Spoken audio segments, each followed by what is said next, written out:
Kasus kelalaian oknum pendidik di sekolah memang bukan jadi hal baru. Berniat memberi hukuman sebagai pelajaran kepada siswa agar menjadi patuh, justru menjadi kesalahan fatal. Viral, seorang siswa meninggal dunia setelah lompat jongkok sebanyak 100 kali sebagai hukuman dari sang guru lantaran tidak mengerjakan PR. Seorang anak laki-laki meninggal setelah melakukan 100 kali hukuman squat jump atau lompat jongkok sebagai hukuman karena tidak mengerjakan PR.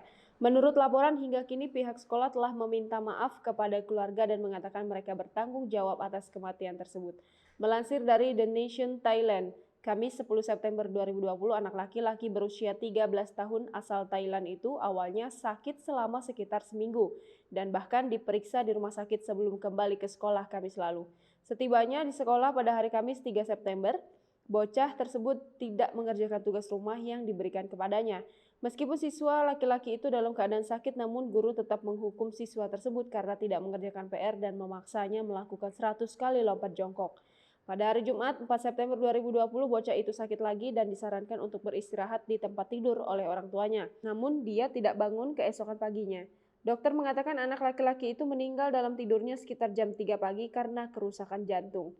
Pihak sekolah akhirnya menghubungi keluarga tersebut pada Selasa 8 September 2020 untuk meminta maaf dan bertanggung jawab atas tragedi yang terjadi. Meski pihak keluarga dari anak laki-laki itu sangat marah, mereka ingin kasus ini menjadi contoh bagi guru yang tidak berpikir sebelum menghukum muridnya.